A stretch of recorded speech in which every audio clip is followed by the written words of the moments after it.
अभी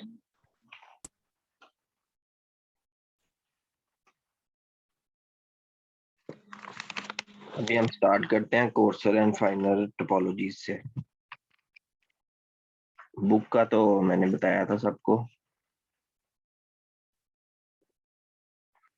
या इस बुक से हम जो है ना कर रहे हैं काम, शार्म्स आउटलाइंस जनरल टोपोलॉजी।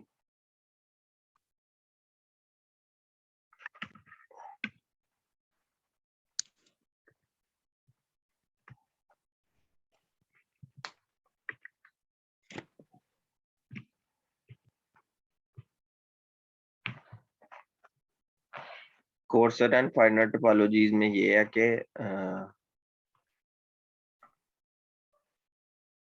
जब एक टोपोलॉजी दूसरी टोपोलॉजी का सबसेट होती है तो उसको कोर्सर या स्मॉलर टोपोलॉजी कहते हैं, या वीकर भी कह सकते हैं। ठीक है, फॉर एग्जांपल आपके पास एक सेट एक्स है, ए एंड बी, इस पे टोपोलॉजी 1 बना लेते हैं।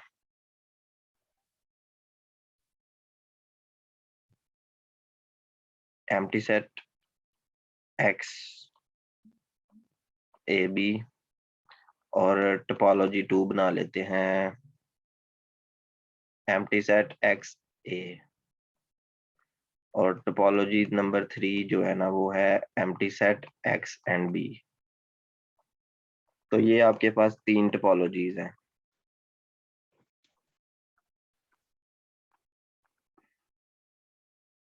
अब आप ये देखें कि टोपोलॉजी 2 जो है वो टोपोलॉजी 1 का सबसेट है। हम ऐसे लिख सकते हैं ना, topology 2 is a subset of topology 1, क्योंकि ये एलिमेंट भी इसमें है, एक्स भी है उसमें और ए भी है इसमें। इसी तरह टोपोलॉजी 3 को अगर देखा जाए तो ये भी टोपोलॉजी 1 का सबसेट है। लेकिन अगर टोपोलॉजी 2 और 3 को देखा जाए तो ना तो टोपोलॉजी 2 टोपोलॉजी 1 का सबसेट है और टोपोलॉजी 3 का सबसेट है, ना टोपोलॉजी 3 टोपोलॉजी 2 का सबसेट है। तो जब दो टोपोलॉजीज आपस में एक दूसरे का सबसेट नहीं होती, कोई भी मतलब ना वो सबसेट है ना वो, तो वो फिर नॉट कंपेरेबल होते हैं। और जब कोई सबसेट बन जाता है तो वो कंपेरेबल होती हैं। और छोटी टोपोलॉजी को कहते हैं जी कि ये वीकर है, और जो बड़ी टोपोलॉजी होती है ये स्ट्रॉन्गर होती है, या इसको फाइनर भी कह सकते हैं, लार्जर भी कह सकते हैं। अब एग्जाम्पल 8.1 में क्या कह रहा है,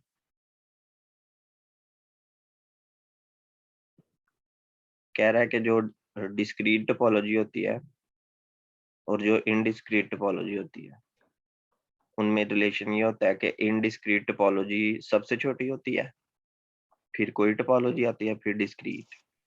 तो सबसे जो वीकर होती है, वीकेस्ट होती है वो इनडिस्क्रीट टोपोलॉजी, और सबसे जो स्ट्रॉन्गेस्ट होती है वो डिस्क्रीट टोपोलॉजी।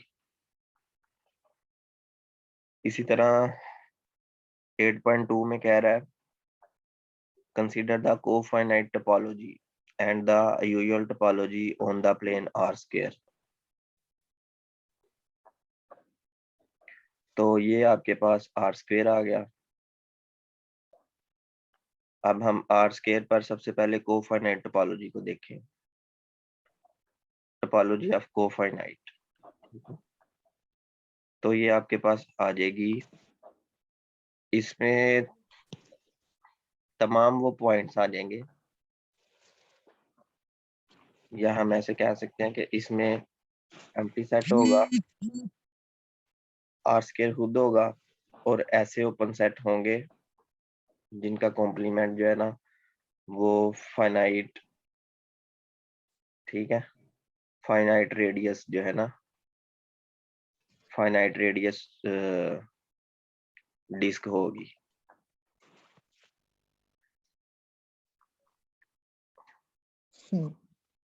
जैसे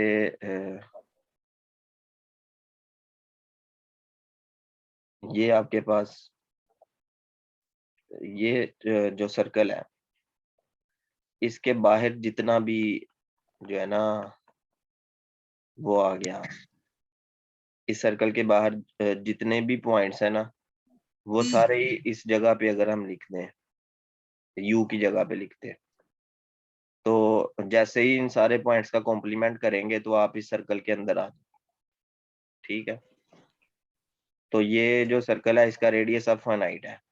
इसको मैं यहाँ पे दोबारा से अगर ड्रा करूं, तो असल में जो यू होगा, यू की जो कंडीशन है इन आर स्क्वायर, उसकी कंडीशन ये है कि जो इसका रेडियस है ना वो इनफाइनाइट है। ठीक है, इसका रेडियस यहाँ पे इनफाइनाइट है, क्योंकि कोफाइनाइट टोपोलॉजी में हमें वो वाले ओपन सेट चाहिए होते हैं जिनका कॉम्प्लीमेंट जो है वो फाइनाइट आता है। जैसे फॉर एग्जांपल ये आपके पास एक पेज है, ठीक है, कॉपी का पेज है रजिस्टर का, तो इस पेज में से जो है ना आप इतना पोर्शन निकाल लें। ठीक है, आप समझें कि ये पोर्शन आपने उस पेज में से निकाल लिया है। अब जो बाकी वाला पेज बचेगा रिमेनिंग, वो एक ओपन सेट होगा, open set in cofinite topology of R square. ठीक है जी, तो ये हम कहना चाह रहे हैं, तो ये तो होगी कोफाइनाइट टोपोलॉजी आर स्क्वायर में। अब हमने ये देखना है कि जो आर स्क्वायर की यूजुअल टोपोलॉजी है, अगर यूजुअल टोपोलॉजी को देखा जाए, आर स्क्वायर के साथ जो टोपोलॉजी है वो यूजुअल, तो उसमें क्या होगा, उसमें एक तो आर स्क्वायर होगा, एक एम्प्टी सेट होगा, और एक वो तमाम डिस्क होगी। ठीक है, डिस्क कैसी होगी, अगर इस डिस्क की बात की जाए तो इसका फार्मूला है, डिस्क में वो तमाम पॉइंट्स होंगे X Y belong to R square, such that के एक्स वाई का, मुफ्त पढ़े में ठीक है, अगर यहाँ पे हम सारा आधा इन्होंने जरा 10,000 सारे म्यूट सब्जेक्ट कर लेना, ये कोई पॉइंट है जी।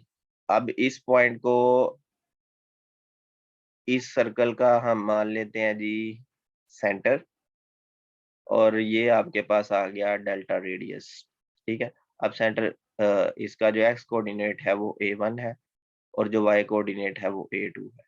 ठीक है जी, इस पॉइंट का तो कंडीशन ये है कि x minus a1 square plus y minus b1, sorry यहाँ पे हम a2 लिख लेते हैं, is less than delta square. तो कहने का ये मकसद है कि जो ओपन डिस्क होगी उसमें ये, इसको मैं थोड़ा डॉटेड लाइन में ड्रॉ कर लेता हूँ, ये बाउंड्री नहीं शामिल होगी ये, और इसके अंदर जो भी होगा वो सब शामिल होगा।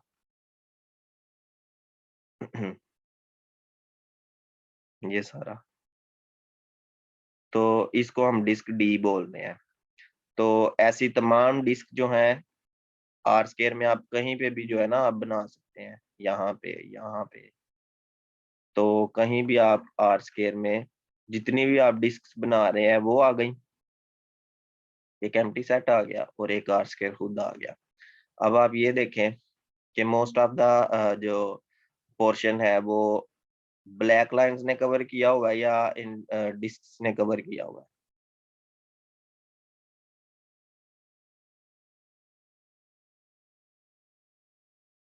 अब ये कह रहा है recall that every finite subset of R square is a U close set, क्योंकि ये जो कोफाइनाइट टोपोलॉजी होती है, कोफाइनाइट टोपोलॉजी में क्या होता है कि जो कॉम्प्लीमेंट होता है वो फाइनाइट होता है, तो फाइनाइट रेडियस वाली जितनी भी डिस्क्स हैं, फाइनाइट रेडियस वाली जितनी भी डिस्क्स हैं आर स्क्वायर में वो क्लोज्ड है।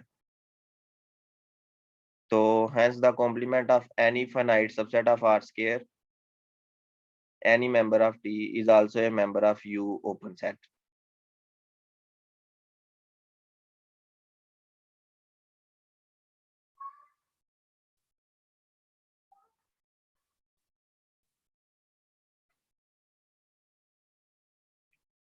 तो ये जो कोफाइनाइट टोपोलॉजी होगी वो सबसेट होती है यूजुअल टोपोलॉजी का।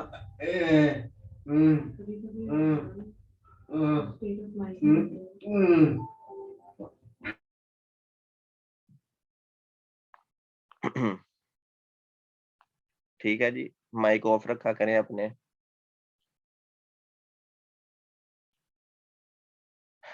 तो ये एक बहुत इंपॉर्टेंट बात है कि जो आर स्केयर पर जो कोफाइनाइट टोपोलॉजी होती है वो सबसेट होती है आर स्केयर की यूजुअल टोपोलॉजी का। ठीक है, क्योंकि यूजुअल टोपोलॉजी में कोई कंडीशन नहीं है, no condition on radius of disc. देखे ना, आप चाहे इस रेडियस की डिस्क बना लें, चाहे इससे बड़े रेडियस की बना लें, चाहे उससे भी बड़े, चाहे उससे भी बड़े, तो आप जितने मर्जी रेडियस की डिस्क जो है ना आर स्केयर की यूजुअल टोपोलॉजी में बना सकते हैं। लेकिन कोफाइनाइट में जो है ना आप बाउंड होते हैं कंडीशन पे। यहाँ पे कंडीशन होती है कि आपने टोपोलॉजी में जस्ट वो वाले मेंबर लेने हैं जिनका कॉम्प्लीमेंट फाइनाइट हो। तो इसमें क्योंकि कंडीशन है, इसमें कोई कंडीशन नहीं है, आप इसमें किसी भी रेडियस की डिस्क बना सकते हैं। लेकिन यहाँ पे ये कंडीशन है कि आपने ऐसे जो है ना ओपन सेट लेने हैं जिनका कॉम्प्लीमेंट फाइनाइट आए, खुद वो जो है ना सेट फाइनाइट हो, फाइनाइट रेडियस वाले हो या ना हो, इससे कोई फर्क नहीं पड़ता। ठीक है, तो यहाँ पे कंडीशन है, तो जब भी कंडीशन लगाई जाती है तो एलिमेंट्स कम हो जाते हैं। अगर आपने इसको इस तरह से ज़हन में रखना है तो आप ऐसे रख सकते हैं कि कोई कंडीशन लगाने से इसकी टोपोलॉजी में एलिमेंट्स कम हो जाएंगे, और यहाँ कोई कंडीशन नहीं है तो इसकी टोपोलॉजी में एलिमेंट्स ज़्यादा होंगे। ठीक है, आप लोग दोबारा वीडियो को देखिएगा तो मुझे उम्मीद है कि समझ आ जाएगी। आगे चलते हैं।